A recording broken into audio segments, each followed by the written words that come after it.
El propósito de este trabajo, el mío particular, con la profesora de Las Tunas, que fue mi doctorante y una persona muy competente, ha tenido el propósito de acercarse al diario, primero como tipo textual, y desentrañar a través de la revisión de usos lingüísticos la funcionalidad que puede tener el diario de Montecristi Cabestiano, que fue el que trabajé en el ciclo creativo de un hombre que va camino de la guerra.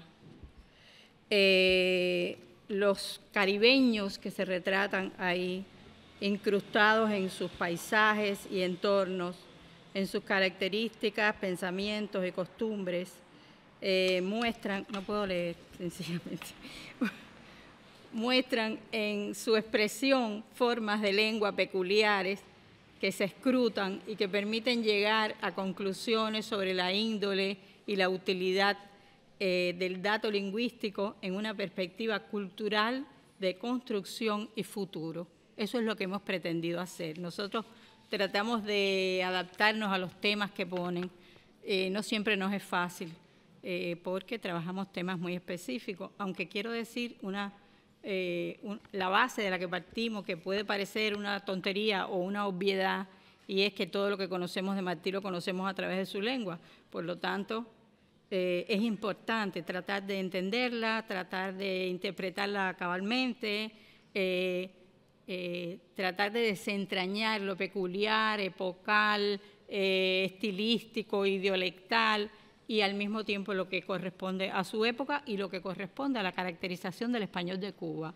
En la medida en que él se presenta como un hablante del español de Cuba, eso es un elemento identitario importante para la valoración que nosotros hacemos. Entonces, bueno, colocadas ante el diario de Montecristi Cabestiano con la idea primera de servir de antecedente al estudio del diario de la guerra para expurgar solamente un fenómeno lingüístico de gran interés, que es el que va a analizar el profesor Alexander, descubrimos la necesidad de tratar este primer diario en los perfiles demográficos, históricos, culturales en general, que se coligen del dato lingüístico. Y es que salta a la vista el interés de Martí por resaltar los contactos lingüísticos y dar testimonio de usos peculiares no canónicos, propios y singulares, expresivos de la variación sociolectal, que sirven a la conformación de entornos y personas. De ahí que al preguntarnos por qué un hombre que va camino de la guerra, que ha preparado, se detiene a observar los usos lingüísticos de los seres humanos en las tierras que va recorriendo, qué papel desempeña el dato lingüístico en la preparación de la contienda, hayamos podido considerar este texto como una antesala de la guerra. Los diarios como tipo textual pueden caracterizarse por un modo de escritura más cercano al habla real de sus autores, menos presionados por las convenciones de la norma prescriptiva, más libres sintácticamente. De otra parte, en cuanto a sus contenidos, podrían verse como formas más auténticas en la expresión de las ideas y visiones de la realidad. Supuestamente los diarios no lo va a leer nadie, este sí. Ambos rasgos, flexibilidad y autenticidad, sin embargo, podrían estar condicionados por si se espera un lector externo o solo se trata de una bitácora de un recorrido vital, temporal, espacial, para descargas emocionales o conservación de datos que se precisa recordar. El diario de Montecristi Cabestiano, que abarca un periodo temporal de unos 54 días y comprende unas 28 páginas editadas, parece participar de todas esas características a la vez. No debe dejar de tomarse en cuenta para valorar este diario la declaración explícita de Martí acerca de sus objetivos, probarles que iba pensando en ustedes, y su lector deseado, María y Camita Mantilla, unas adolescentes muy cercanas afectivamente, de modo que supondría cierto nivel de atención a la normativa estándar que se compadece con la función educativa que le corresponde como adulto mayor y modelo. De hecho, esta intención se advierte desde la primera página en la elegancia del lenguaje del diarista, así como, es decir, que está cuidado, naturalmente cuidado, diría yo, así como en el hecho de llamar la atención sobre una variedad con la que se encuentra que le parece natural y, por tanto, generalizable para las nuevas prácticas de lengua. No voy a citar ya estas partes.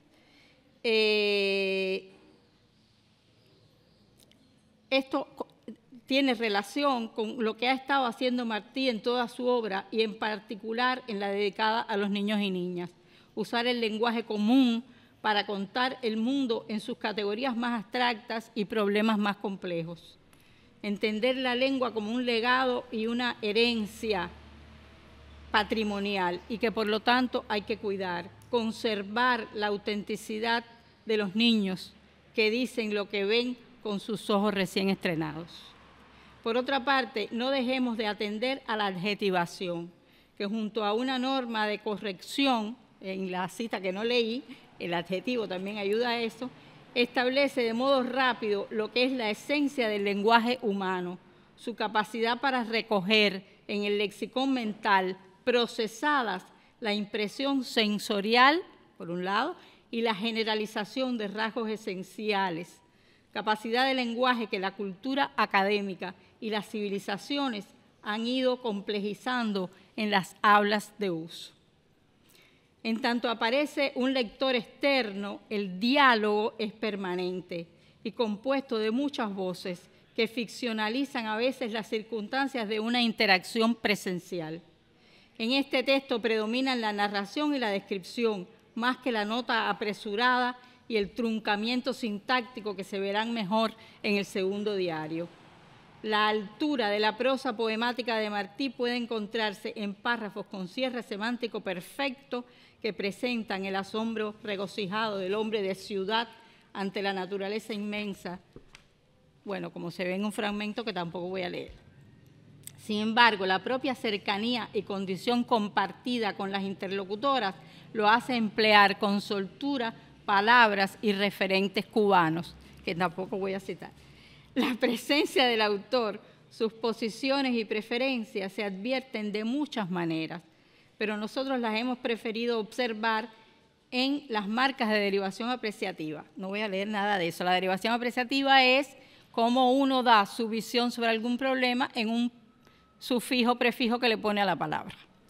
Y por lo tanto, ese sufijo y prefijo atienden no solo al tamaño, como se suele decir, sino que atienden también a lo que se considera valioso o no, lo que se estima o se desprecia, etcétera, etcétera. Eso es lo que va en la derivación apreciativa. Todo esto nos remite el mensaje de la lengua del propio Martí. Es decir, estamos hablando de cómo él valora de otros también en el diario, ¿verdad? Para acercarnos a otros y para presentarse a sí mismo, para dialogar.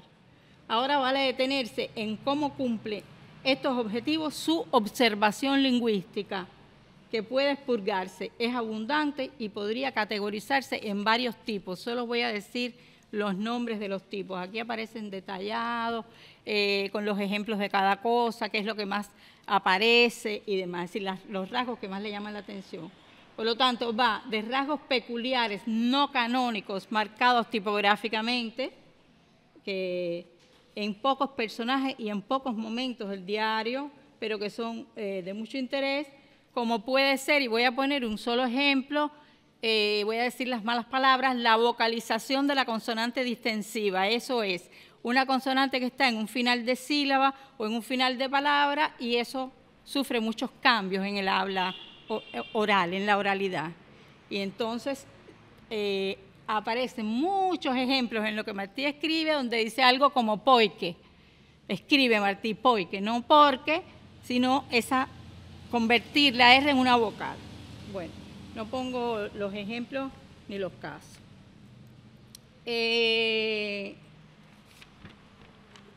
La segunda cosa que puede encontrarse es la evaluación de las características de las variedades con que entra en contacto. Es decir, encuentra formas de habla, variedades lingüísticas que le son diferentes de la suya, no diría que ajenas, diferentes de la suya, y entonces a veces necesita comentar eso. llega allí a evaluaciones generales o incluso poéticas de cuáles son las características de las variedades que exhiben estas personas retratadas.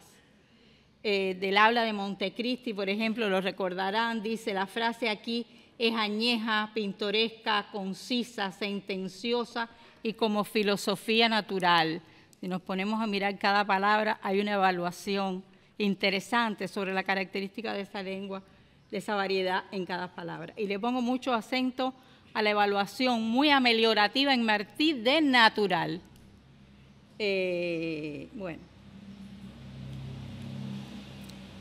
Otro rasgo es poner rasgos locales o regionales, pero ya sin ninguna marca. Eso quiere decir que lo más sabroso del aporte lingüístico del diario no estaría en lo marcado, lo que estuve mirando antes, que aparece con una tipografía diferente, por lo tanto aparece marcado, sino precisamente en lo que no tiene marca y se da por ello como incorporado y textualizado, naturalizado.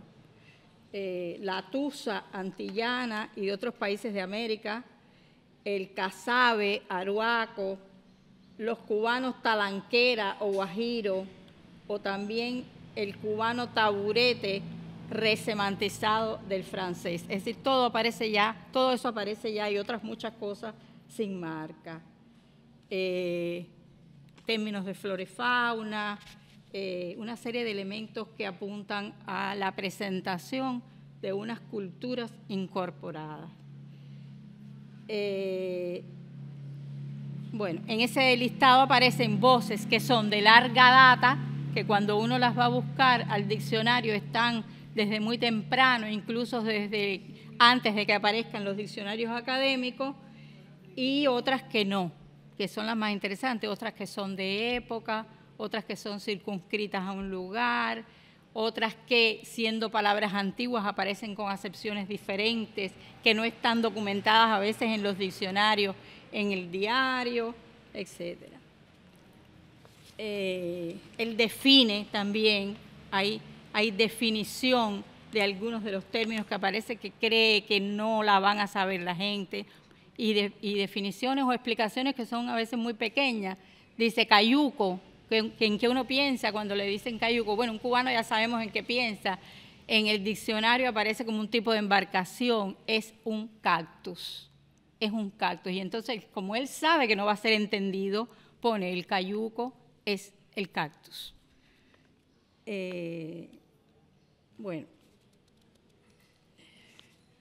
creo que ya eso es lo que voy a decir. En resumen, que Martí ha declarado la condición de apuntes de estas páginas nacidas en las circunstancias difíciles de su trayectoria física incómoda, dice él, a caballo y en la mar, y moralmente desasosegada, dice él, en las más grandes angustias que pueda pasar hombre. Y nótese la hipérbole y el tono genérico y abarcador de hombre, de manera que el haberse detenido en las cuestiones de lengua en esas circunstancias no puede ser gratuita. Este diario, entonces, que es literatura y diálogo cotidiano, sirve a la función educativa al ofrecer modelos propios dignos de ser seguidos. Complementa posiciones teóricas asumidas en otros tipos textuales. Participa de la visión del cronista que cuenta y recrea lo que ve y refleja el ethos de un hombre. Para todo ello se vale de los usos y los comentarios lingüísticos, dice Martí, y así por el camino se van recogiendo frases, dice Martí, en algún momento de su diario. Camino en que no se excluye en principio ningún sociolecto, ninguna variedad merece ser rechazada, esa es una enseñanza importante, sino más bien se observan de modo más detenido los más marcados y diferentes. Luego del recorrido, al volver a preguntarnos para qué quiere todo esto en el momento antes de empezar la guerra, aventuramos estas explicaciones. Toma la observación y el comentario lingüístico como oportunidad para, 1, apuntar los rasgos identitarios de cada zona en lo que tiene de común y de diferente con otras. 2. Delimitar consecuencias de los contactos que modifican las lenguas que confluyen y a sus hablantes. 3. Representar las culturas y estratos y las variables, no solo geográficas, que intervienen en los usos lingüísticos diferenciados. El testimonio de la lengua se advierte como necesario entonces para el trabajo de conocimiento y cultura, para que el Caribe se enseñe como es, decía Martí, se conozca, se respete. Es decir, que la aproximación lingüística de Martí refrenda, como siempre, su posicionamiento político. Se refiere, además, el convencimiento de que la gran demanda del país y de nuestra América no termina con la guerra, sino que tiene que entenderse como una función cultural de paz y fraternidad que se expande a conglomerados multinacionales de más amplio aliento. El primer paso del camino hacia ese objetivo es el conocimiento del otro, que pasa por la lengua como primera expresión de la cultura y así lo enseña en primera instancia a sus interlocutoras queridas. Otro aspecto no desdeñable de la cuestión es que recopilar esos materiales supone una expectativa de creación futura que desmiente la vocación suicida que se le ha querido adjudicar. Martí planeaba proyectos, acopiaba recursos para después de la guerra, se veía vivo y actuante, lo está. La visión cotidiana y trascendente de construcción cultural que aparece en estas páginas no se agota en la guerra, que es pórtico, sino que se sistematiza como sustento y filosofía de vida, resumida acaso en la reflexión que él cita de una madre sencilla que se columpia en su sillón en un punto cualquiera del Caribe. Es preciso ver si sembramos hombres buenos.